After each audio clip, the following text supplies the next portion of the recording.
আবু বকরের লাশটা আল্লাহর নবীর রওজার সামনে নিয়ে যাবে, আল্লাহর নবীর রওজার সামনে রেখে আল্লাহর নবীকে সালাম দিবে। আল্লাহর নবীকে সালাম দিয়ে বলবে, ইয়া রাসূলুল্লাহ, ইয়া হাবিবাল্লাহ, সারা জীবনের সঙ্গী আবু বকর ইন্তেকাল করেছে, হুজুর আবু বকরের লাশটা কি করব? ও আলী রে, শোনো, যদি নবীর রওজা থেকে অনুমতি দেয়, নবীর রওজার পাশে আমার লাশটা দাফন দিবে। নবী যদি অনুমতি না দেয়, আমি আবু বকরের লাশ তোমরা দাফন করবে না। আবু বকরের লাশ গোসল শেষ, নবীর রওজা শরীফের সামনে নিয়ে গেল। হযরত আলী সালাম দিলেন, আসসালাতু ওয়াসসালামু আলাইকা ইয়া রাসূলুল্লাহ। ও আল্লাহর নবী, সারা জীবনের সঙ্গী আবু বকর ইন্তেকাল করেছে, হুজুর আবু বকরের লাশটা কি করব? রওজা শরীফ থেকে আওয়াজ আসলো, হাবিবি মাল হাবিব, এরে আমার বন্ধুর লাশ আমি রাসূলের রওজার পাশে দাফন দিয়ে দাও। তাহলে নবী কি জিন্দা? আমার যারা রাসূলের রওজায় যেতে বাধা দাও। আমার রাসূলের রওজায় স্পষ্ট লেখা আছে, শাফাতি লিআহলিল কাবাইরি মিন উম্মতি, আমি আমার উম্মতের মধ্যে যারা বড় গুনাহ করবে আমি রাসূল তাদেরকে সুপারিশ করব। আল্লাহু আকবার। হাসিকে কোথায় বাধা দেয়? রাসূলের রওজায় যেতে আমাদেরকে বাধা দেয়। আমার ভাইরা, অত্যন্ত পরিতাপ লাগে এদের জন্য। আপনার গুনাহ ক্ষমা চাইবেন, সেই সুযোগটা তারা দিবেন।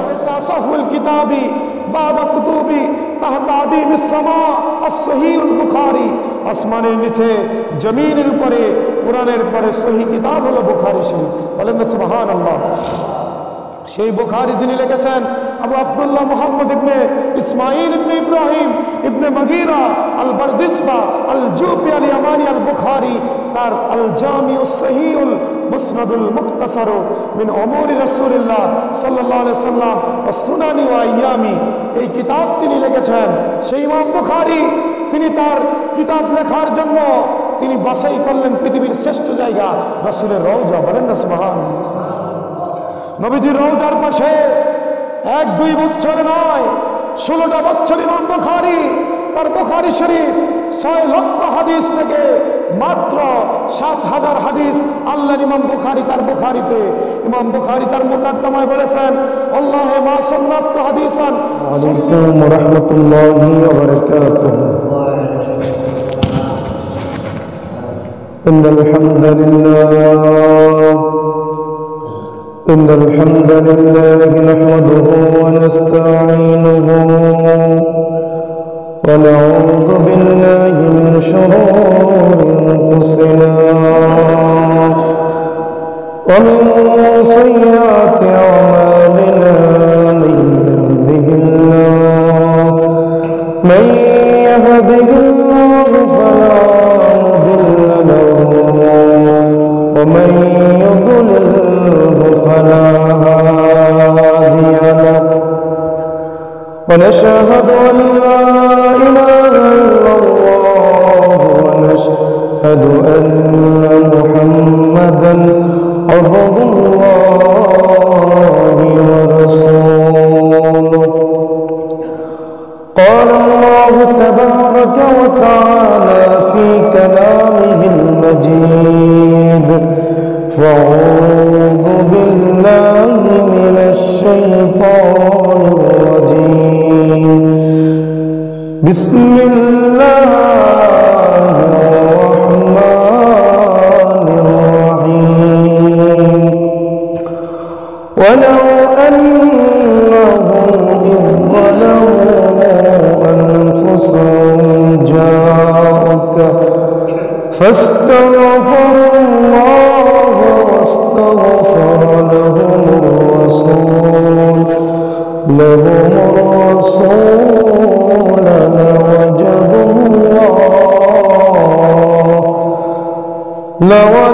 الله توابا رحيما.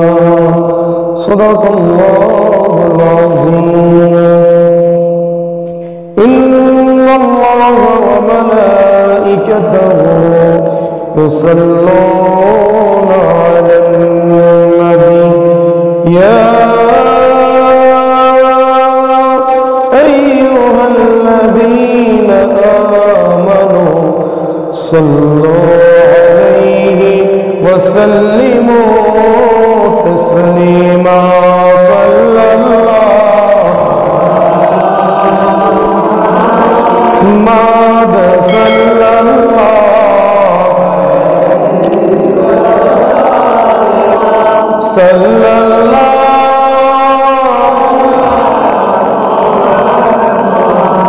সাল্লাল্লাহু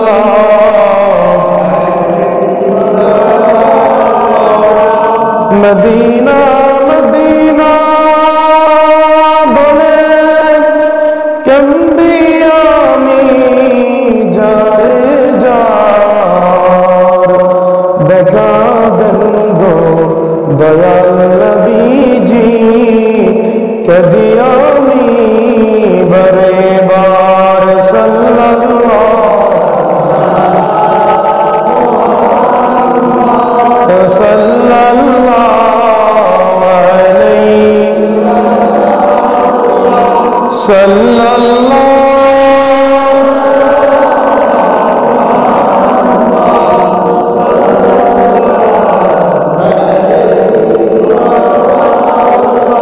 जर लगिया कंबोरे मोन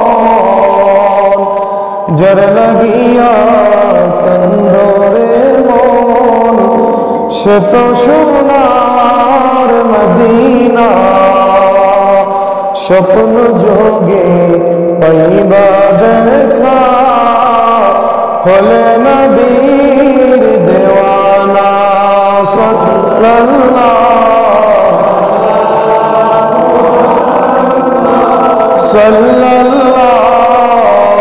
আলাইহি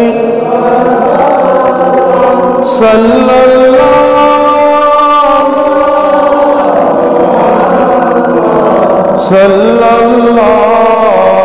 عليه وسلم بلغ العلا بكماله كشف الضجى بجماله حسنت جميع خصاله صلوا عليه مشرق حب محمد मतलाए दीवान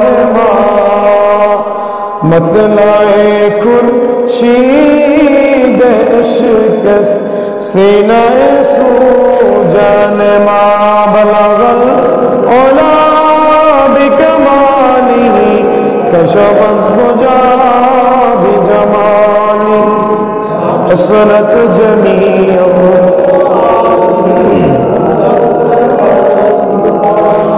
नफ्स الفداء لقبر أنت ساكنه فيه العفاف وفيه الجود والكرم بلغ العلا بكماله حسنت جميع خصاله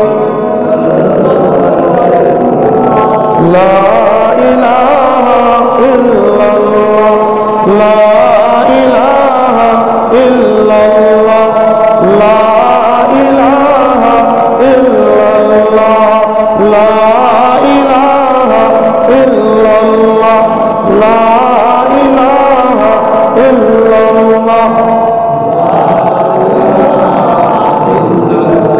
لا إله إلا لا إله إلا الله محمد رسول الله صلى الله عليه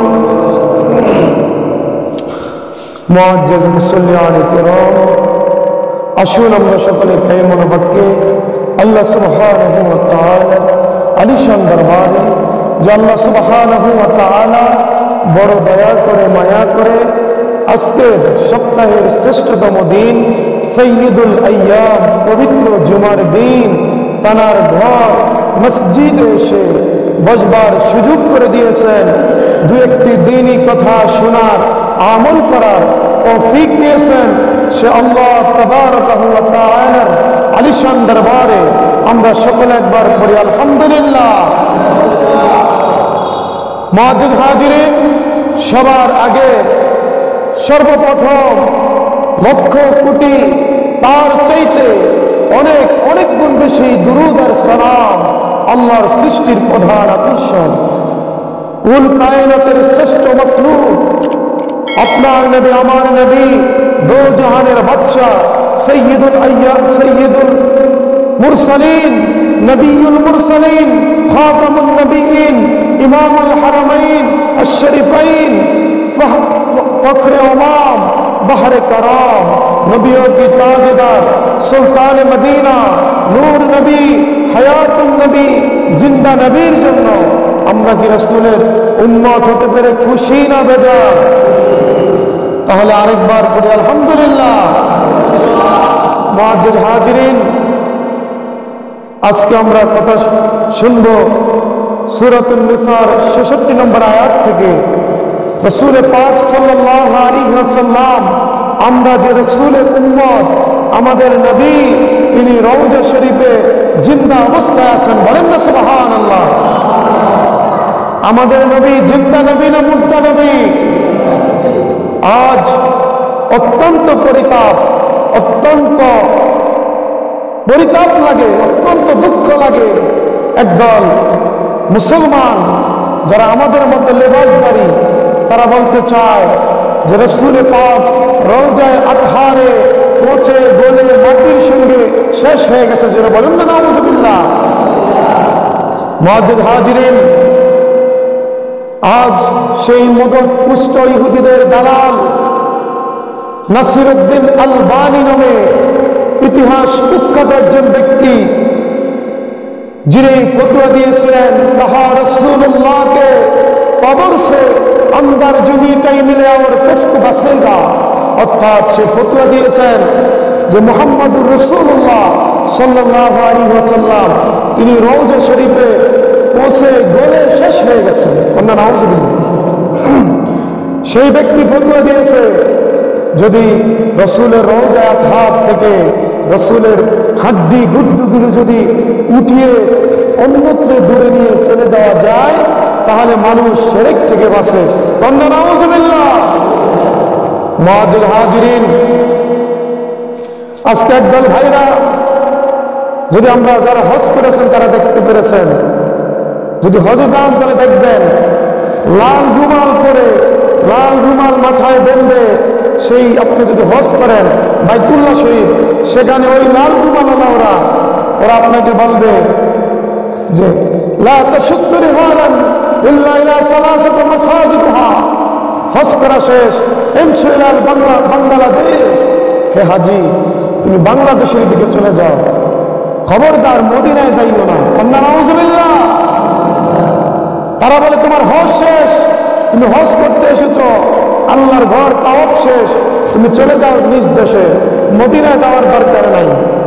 হ্যাঁ, তবে মদিনায় যদি যাও মসজিদে নববীর উদ্দেশ্যে যাও, কারণ মদিনায় রাসূলের কাছে যেও না, নবীর রওজায় যেও না, সেখানে নবীজি মরা পৌঁছে গলে শেষ হয়ে গেছে, মুহাম্মদের কাছে যেও না।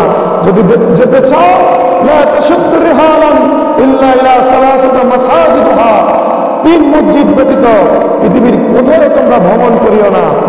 মসজিদে হারামাইন বাইতুল্লাহ শরীফ, তার মসজিদে নববী, তারপর ফিলিস্তিন সেই বাইতুল মসজিদে আকসা, এই 3 মসজিদ ব্যতীত তোমরা কোথায় তোমাদের বাহন ঘোড়াকে হাঁটাইও না। যারা কন্যা নাউযুবিল্লাহ। মুআজ্জিজ হাজিরিন, তাহলে অত্যন্ত আফসোস, এরা কি হাদিসের ব্যাখ্যা করে না অপব্যাখ্যা করে? অপব্যাখ্যা করে। একটু আমার সঙ্গে কথা বলি, এরা হাদিসের ব্যাখ্যা করে না অপব্যাখ্যা করে? হাদিস শরীফে বলা হয়েছে যদি তোমরা সওয়াব বাড়াতে চাও 3 মসজিদের দিকে যাও। এখানে কোথায় সফর করার নিষেধ কোনো কথা আছে? নাই। যদি কোনো ব্যক্তি 1 রাকাত নামাজ বাইতুল্লাহ পড়ে, 1 লক্ষ রাকাত নামাজের সওয়াব। আল্লাহু আকবার। যদি কেউ মসজিদে নববীতে 1 রাকাত নামাজ পড়ে, মসজিদে আকসায় 1 রাকাত নামাজ পড়ে, 50 রাকাত নামাজের সওয়াব। বলেন না সুবহানাল্লাহ। এজন্য আমার নবী বলেছেন সওয়াব বাড়াতে চাইলে 3টা মসজিদে যাও।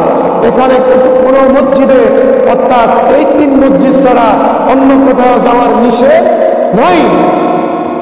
অত্যন্ত আফসোস লাগে যে রাসূল মসজিদ বানালেন, মসজিদে নববী আমার নবী নিজে বানালেন, ওরা আমাদেরকে বলে নবীর মসজিদে যাও।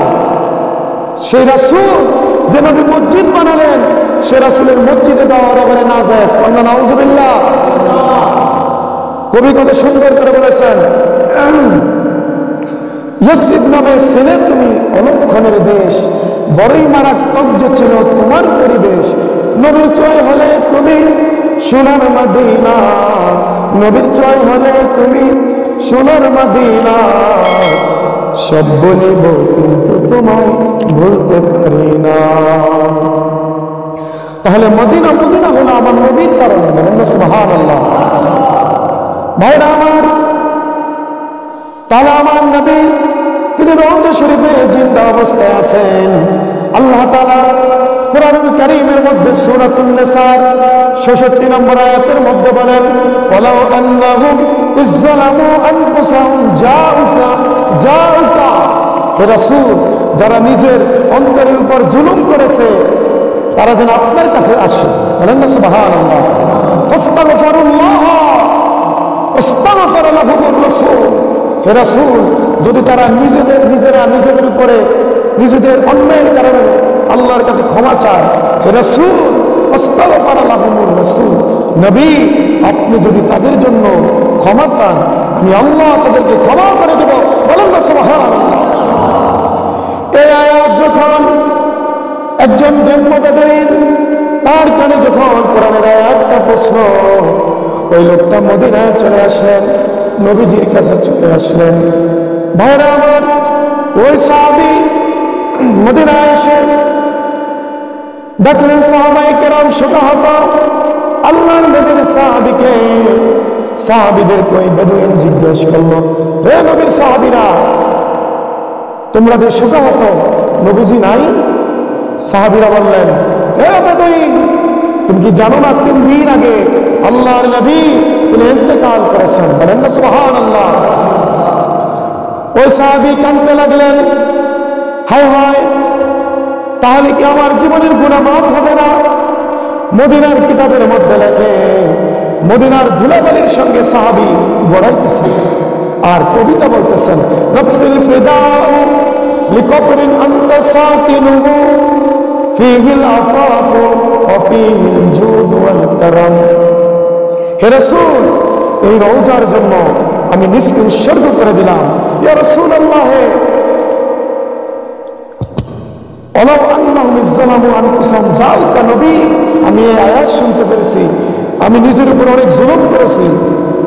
ইয়া রাসূলুল্লাহ, আপনার দরবারে আসলাম আল্লাহ যাতে আমার জীবনের গুনাহগুলো মাফ করে দেয়, কিন্তু হুজুর আপনি তো নাই। এইভাবে কবিতা বলতেছেন, হে রাসূল আমি এই রওজার জন্য নিজকে ফেদা করে দিলাম। এখানে আসে ক্ষমা, এখানে আসে মুক্তি, এখানে আসলে গুনাহ মাফ হয়। বলেন না সুবহানাল্লাহ। এই কবিতা বলে বলে জম্ম বেদুইন যখন চলে যাচ্ছেন, কিতাবের মধ্যে লেখে, রওজা থেকে আওয়াজ আসলো, রে জম্ম বেদুইন দাঁড়াও, তোমার জীবনের গুনাহ আল্লাহ তাআলা মাফ করে দিয়েছেন। বলেন না সুবহানাল্লাহ। অন্য বর্ণনা লিখেছে, মসজিদে নববীর মধ্যে একজন সাহাবী ঘুমানো ছিল। আল্লাহর নবী সাহাবীকে ডেকে বললেন, সাহাবী রে, আমার আশিক ওই জম্ম বেদুইনকে বলে দাও আল্লাহ রাব্বুল আলামিন তার জীবনের গুনাহগুলো মাফ করে দিয়েছেন। মুআজ্জিজ হাজিরিন, কোরআনের পরে পৃথিবীর শ্রেষ্ঠ কিতাব সহিহ বুখারী শরীফ। কি কিতাব? সেই বুখারীকে বলা হয়েছে আসাহুল কিতাবি বাদা কুতুবি তাহতা আদিমিস সামা আস-সহিহুল বুখারী। আসমানের নিচে জমিনের উপরে কোরআনের পরে সহিহ কিতাব হলো বুখারী শরীফ। বলেন না সুবহানাল্লাহ। সেই বুখারী যিনি লিখেছেন আবু আব্দুল্লাহ মুহাম্মদ ইবনে ইসমাঈল ইবনে ইব্রাহিম ইবনে মুগীরা আল বারদিসবা আল জুফি আল ইয়ামানি আল বুখারী, তার আল জামিউস সহিহুল মুসনাদুল মুখতাসার মিন উমুরি রাসূলিল্লাহ সাল্লাল্লাহু আলাইহি সাল্লাম ওয়া সুনানি ওয়া আইয়ামি, এই কিতাব তিনি লিখেছেন। সেই বুখারী শরীফ, আজকে যারা বুখারী শরীফ মানে, যারা বলে বুখারী ছাড়া আর কোনো কিতাব মানি না, রাসূলের কোনো হাদিস মানি না, তাদের সেই গডফাদার সেই ইমাম বুখারী, আমরা ইমাম বুখারীকে রেসপেক্ট করি, সম্মান করি। সেই ইমাম বুখারী তিনি তার কিতাব লেখার জন্য তিনি বাছাই করলেন পৃথিবীর শ্রেষ্ঠ জায়গা রাসূলের রওজা। বলেন না সুবহানাল্লাহ। নবীজির রওজার পাশে 1-2 বছর নয়, 16টা বছর ইমাম বুখারী তার বুখারী শরীফ 6 লক্ষ হাদিস থেকে মাত্র 7,000 হাদিস আল্লাহর ইমাম বুখারী তার বুখারীতে, ইমাম বুখারী তার মুকাদ্দমায় বলেছেন, আল্লাহু মা সান্নাতু হাদিসান সাল্লু রাকাতাইন। আমি ইমাম বুখারী আল্লাহু মা সান্নাতু হাদিসান ইল্লা তাসালতুহু, আমি বুখারীতে একটা হাদিসও লিখি নাই যতক্ষণ না আমি গোসল করেছি। এরপরে রাসূলের রওজার পাশে বসেছি এবং সাল্লু রাকাতাইন 2 রাকাত নামাজ পড়েছি এবং জিজ্ঞাসা করেছি, ইয়া রাসূলুল্লাহ, এটা আপনার হাদিস কিনা? যখন আল্লাহর নবী রওজা থেকে বলছে বুখারী, এটা আমার হাদিস, আমি সঙ্গে সঙ্গে বুখারীর মধ্যে লিখেছি। বলেন না সুবহানাল্লাহ। ভাইরা আমার, তার মানে ইমাম বুখারী তার আকীদা আমার নবী রওজায় জিন্দা, আমার নবী রওজা থেকে দেখতে পারেন। বলেন না সুবহানাল্লাহ। নাসাই শরীফের হাদিস, ইন্না লিল্লাহিল মালাইকাতা সাইয়্যিহিনা ফিল আরদি ইউবাল্লিগুনা মিন উম্মাতিস সালাম। পৃথিবীতে আল্লাহ তাআলার ফেরেশতারা বিচরণ করে, কোন উম্মত যদি রাসূলের উপর দুরূদ সালাম করে তারা দুরূদের আওয়াজ নিয়ে সোনার মদিনায় পৌঁছে দেয়। শুধু তাই নয়, বাইহাকির হাদিস, মা মিন হাদিস সাল্লাল্লাহু আলাইহি ইল্লা রাদ্দাল্লাহু আলা রূহি হাত্তা রাদ্দা আলাইহি সালাম। পৃথিবীর যে প্রান্ত থেকে কোন উম্মত রাসূলকে সালাম দেয়, সেই সালাম নবীজি রওজা থেকে শুনতে পান, তার জবাব দিয়ে থাকেন। বলেন না সুবহানাল্লাহ। তাহলে ভাইরা আমার নবী রওজায় জিন্দা না মারা? আল্লাহ তাআলা হুঁশিয়ার করে বলেছেন সূরাতুল বাকারার 156 নম্বর 154 নম্বর আয়াতের মধ্যে বলেছেন, ওয়ালা তাকুলু লিমান ইউকতালু ফি সাবিলিল্লাহ, যারা আল্লাহর রাস্তায় মৃত্যুবরণ করে, খবরদার তাদেরকে মৃত্যু বলো না, মৃত বলো না, বাল আহইয়া, বরং তারা জিন্দা। বলেন না সুবহানাল্লাহ। সূরাতুল আল ইমরানের 169 নম্বর আয়াতে আল্লাহ বলেছেন, ইউরজাকুন, যারা খবরদার, যারা আল্লাহর রাস্তায় মৃত্যুবরণ করেছে তারা মরে না, তারা জিন্দা, এবং তাদের জন্য আমি আল্লাহ তাআলা রিজিক দিয়ে থাকি। বলেন না সুবহানাল্লাহ। সম্মানিত হাজিরিন, সূরাতুল আল ইমরানের 169 নম্বর আয়াতে আল্লাহ বলেছেন, ওয়ালা তাহসাবান্নাল্লাযীনা কুতিলু ফি সাবিলিল্লাহি আমওয়াত বাল আহইয়াউ ইনদা রাব্বিহিম ইউরজাকুন। তাহলে যারা বলতে চায় যে হজ করা শেষ, তোমরা চলে যাও, নবীর কাছে যেও না, তাদেরকে হুঁশিয়ার করে দিতে চাই। আমার নবী নিজেই বলেছেন, মান হাজ্জা বাইতি ওয়ালাম ইয়াজুরনি ফাকাদ জাফানি। যদি কোনো উম্মত হজ করলো, আমি রাসূলের কাছে আসলো না, সেজন্য আমি রাসূলের সঙ্গে শত্রুতা করলো। জোরে কন্না নাউযুবিল্লাহ। আমার নবী নিজেই বলেছেন, হজ করার পরে আমার কাছে না আসলে সে কি করলো? শত্রুতা করলো। আমার নবীর রওজা শরীফের উপরে এখনো লেখা আছে সোনালী অক্ষরে, আর যারা রাসূলের রওজায় যেতে বাধা দাও, আমার রাসূলের রওজায় স্পষ্ট লেখা আছে, শাফাতি লিআহলিল কাবাইরি মিন উম্মতি, আমি আমার উম্মতের মধ্যে যারা বড় গুনাহ করবে আমি রাসূল তাদেরকে সুপারিশ করব। আল্লাহু আকবার। হাসরের দিন সমস্ত নবীরা নাফসি নাফসি বলবে, আমার নবী আল্লাহর আরশের নিচে সিজদায় পড়ে থাকবে। আল্লাহ বলবেন, ইরফা ইয়া মুহাম্মদ ইরফা রাসাকা, বন্ধু আপনার মাথা তোলেন।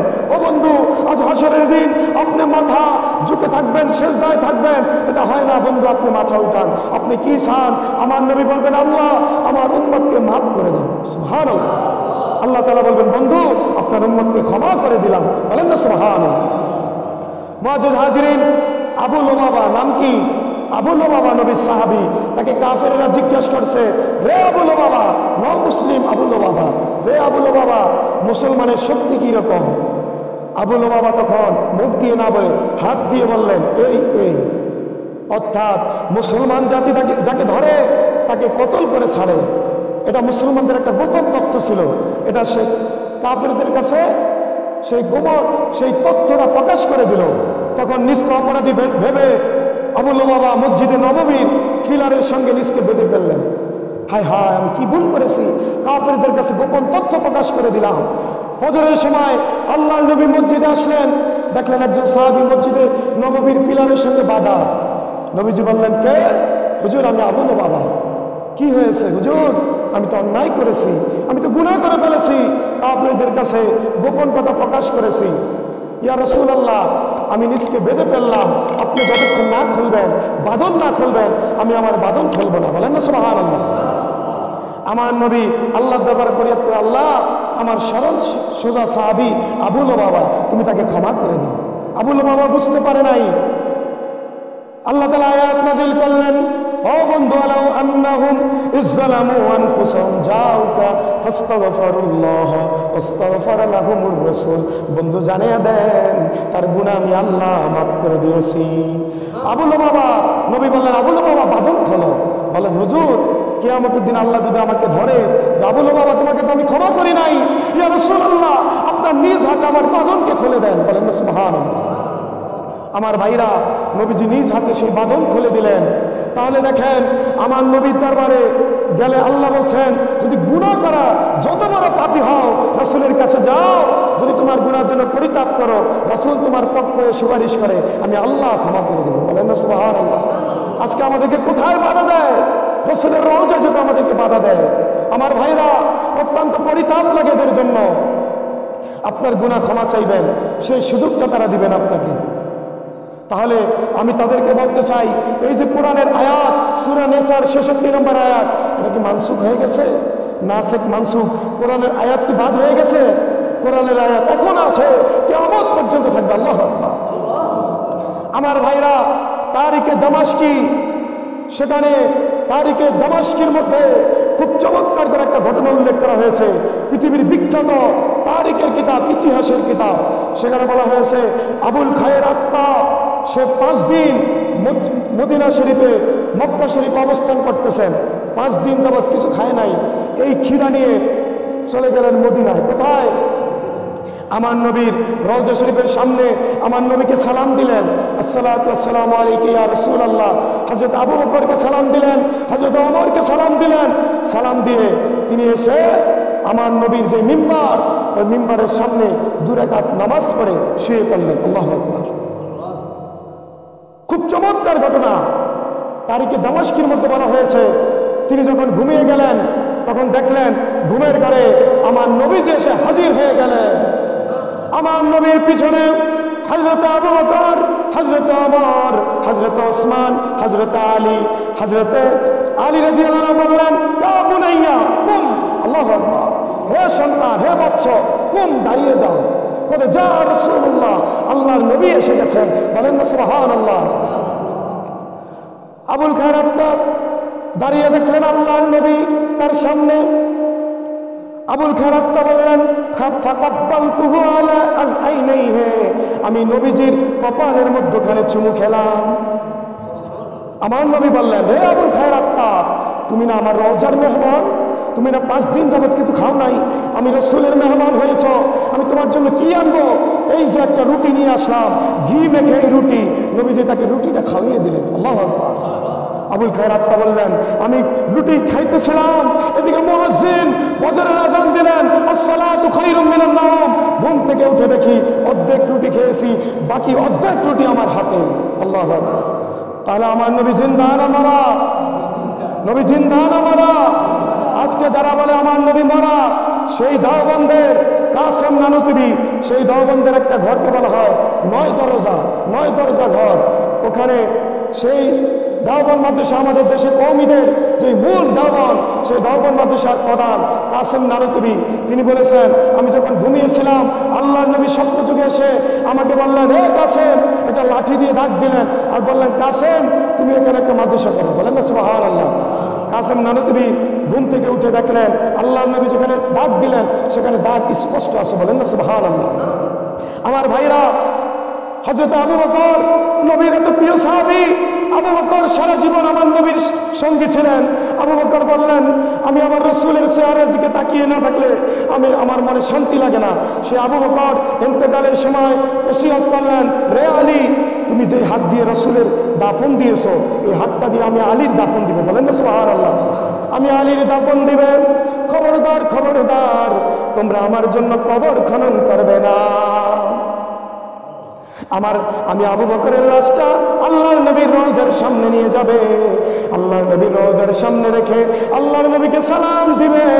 আল্লাহর নবীকে সালাম দিয়ে বলবে, ইয়া রাসূলুল্লাহ, ইয়া হাবিবাল্লাহ, সারা জীবনের সঙ্গী আবু বকর ইন্তেকাল করেছে, হুজুর আবু বকরের লাশটা কি করব? ও আলী রে শোনো, যদি নবীর রওজা থেকে অনুমতি দেয়, নবীর রওজার পাশে আমার লাশটা দাফন দিবে। নবী যদি অনুমতি না দেয়, আমি আবু বকরের লাশ তোমরা দাফন করবে না। আবু বকরের লাশ গোসল শেষ, নবীর রওজা শরীফের সামনে নিয়ে গেল। হযরত আলী সালাম দিলেন, আসসালাতু ওয়াসসালামু আলাইকা ইয়া রাসূলুল্লাহ। ও আল্লাহর নবী, সারা জীবনের সঙ্গী আবু বকর ইন্তেকাল করেছে, হুজুর আবু বকরের লাশটা কি করব? রওজা শরীফ থেকে আওয়াজ আসলো, হাবিব মাল হাবিব, এরে আমার বন্ধুর লাশ আমি রাসূলের রওজার পাশে দাফন দিয়ে দাও। তাহলে নবী কি জিন্দা না মরা? এ ভাই, আপনাকে দুই ঘটনা বলে আমি শেষ করতেছি। আপনার কবরে সবাই কিন্তু আপনাকে পাড়িয়ে চলে যাবে, একজন আপনার কবরে থাকবে, সে কে?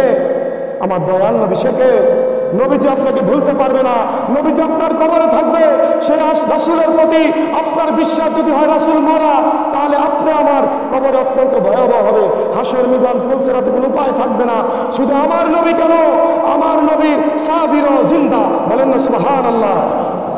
ভাইরা আমার, তাফসিরে কুরতুবী যিনি লিখেছেন, খুব চমৎকার করে একটা ঘটনা লিখেছেন। শিয়ারা তারা আবু বকর ওমরের শত্রু। আমার নবীর পাশে কে শোয়া আছেন? আবু বকর ওমর, আবু বকর ওমর।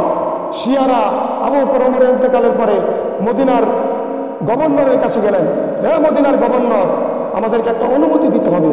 কি অনুমতি? আমরা গভীর রাত্রে এই রওজা শরীফে ঢুকবো। ভালো কথা, তোমরা ঢুকতে পারো না, রাত্রে তো ঢুকার অনুমতি নাই। তখন তারা ওই শিয়ারা বললেন সেই গভর্নরকে মদিনার, যে আমরা তোমাকে আগে থেকে বলে নেই, আমরা গভীর রাত্রে সেই নবীজির রওজায় ঢুকবো, ঢুকে সেখান থেকে আবু বকর ওমরের লাশটা আমরা বাহির করে এনে আমরা জ্বালিয়ে দিব। কন্যা নাউজুবিল্লাহ। মদিনার গভর্নর বললেন, না না, এই অনুমতি দেওয়া যাবে না। দেখ তোমরা কি বলতেছো? শিয়ারা বললেন, আপনি যা চান আমরা তাই দিব, আমাদেরকে অনুমতি দিয়া দেন। ওই সম্পদের লোভে সেই গভর্নর বললেন, আচ্ছা ঠিক আছে। তখন সে মসজিদে নববীর খাদেমকে ডাক দিলেন, শামসুদ্দিন লামাতি। হযরতে শামসুদ্দিন লামাতি মসজিদে নববীর খাদেম ছিলেন, নবীর রওজার খাদেম ছিলেন 40 বছর, যিনি রাসূলের রওজার শরীফের দরজা আটকাতেন এশার পরে, বলেন না সুবহানাল্লাহ। মসজিদে নববীর সেই মদিনার গভর্নর খাদেমকে ডাক দিলেন, শামসুদ্দিন লামাতিকে বলেন, আজ রাত্রে 1টার দিকে 40 জন লোক তারা এই রওজায় ঢুকবে, তুমি যখন দরজা নক করবে তুমি দরজা খুলে দিবে। খবরদার তুমি তাকে কিছু বলবে না, যাই করে তারা কিছু বলবে না। খাদেম শামসুদ্দিন লামাতি বললেন, নো, রাসূলের রওজায় গভীর রাত্রে কেন ঢুকবে? আমি 40 বছর প্রতিদিন আসার পরে দরজা লাগিয়ে দেই, কিন্তু গভীর রাত্রে খোলার অনুমতি নাই। বলছে, না, তোমাকে অনুমতি দিতেই হবে। গভর্নরের হুকুম। শেষ পর্যন্ত শামসুদ্দিন লামাতিকে বাধ্য করলেন। রাত 1টা বাজে দরজা নক হলো। কে দরজা খুলে দিলেন? দেখলেন 40 জন লোক, তারা খন্তা, কুড়াল, তুর্কি নিয়ে তারা নবীজির রওজার ভিতরে ঢুকতেছে। শামসুদ্দিন লামাতি বললেন, রে বেঈমানেরা, খবরদার, এ নবীর রওজা, এখানে তো আশিকে রাসূলুল্লাহ গিয়ে সালাম দেয়, নবীর রওজা জিয়ারত করে, তোমরা কুড়াল, খন্তা, তোমরা শাবাল নিয়ে এখানে কি করতেছ? এখানে কি জন্য যাও? বলছে, খবরদার, আমরা এখানে গিয়ে আবু বকর ওমরের লাশ তুলবো, এদেরকে জ্বালিয়ে দেবো। কন্যা নাউজুবিল্লাহ। শামসুদ্দিন লামাতি বললেন, ওরা আমার উপর আঘাত করলো, আমাকে মাটিতে ফেলে দিল, জোর করে ওরা ভিতরে ঢুকলো। আমি বললাম, তোমরা ভিতরে যাও, কিন্তু সেখানে শাহে মদিনা শোয়া আছে, সেখানে জিন্দা নবী শোয়া আছে, তোমরা কিছু করতে পারবে না। আল্লাহু আকবার। শামসুদ্দিন লামাতি বললেন, আমি রাসূলের মিম্বারের পাশে, আমার নবী বলেছেন, মা মিন বাইতি ওয়া মিম্বারি রাউযাতুম মিন রিয়াজিল জান্নাহ, আমি রাসূলের এই রওজা, এটা হলো জান্নাতের টুকরা। আল্লাহু আকবার। শামসুদ্দিন লামাতি বললেন, আমি মিম্বারের পাশে দাঁড়িয়ে দাঁড়িয়ে দেখতেছি তারা কি করতেছে। আমি দেখলাম ওই 40টা ওই লোক তারা ভিতরে ঢুকে হুড় হুড় করে দৌড়িয়ে আসতেছে। দৌড়িয়ে শুধু আসে নাই, যখন নবীজির মিম্বার বরাবর আসলো, তখন দেখলাম, আমি নিজ চোখে দেখলাম। ইমাম কুরতুবীর কাছে সেই শামসুদ্দিন লামাতি বর্ণনা করেছেন, আমি নিজের চোখে দেখলাম 40 জন লোক সেই রাসূলের রওজার সামনে, সেই জায়গা মাটিটা ফাঁক হয়ে গেল, 40 জন লোক মাটির নিচে ঢুকে গেল। কন্যা সুবহানাল্লাহ। অতএব মুআজ্জিজ হাজিরিন, আকীদাকে দুরুস্ত করেন। আমার রাসূল রওজায় জিন্দা, শুধু আমার নবী নয়, নবীর সাহাবীরাও জিন্দা, বলেন না সুবহানাল্লাহ। ভাইরা আমার, এই আকীদা নিয়ে আল্লাহ আল্লাহ তাআলা আমাদেরকে মৃত্যু পর্যন্ত থাকার তৌফিক দান করুন, বলুন আমিন। তাহলে আমার নবী জিন্দা না মারা? নবীজির রওজা যাওয়া যাবে? যাবে। রাসূলের রওজা জিয়ারত করার জন্য যাওয়া যাবে, রাসূলের রওজায় যেতে হবে, রাসূলের জিয়ারত করতে হবে। তার মাধ্যমে আমরা রাসূলের সুপারিশ পাবো।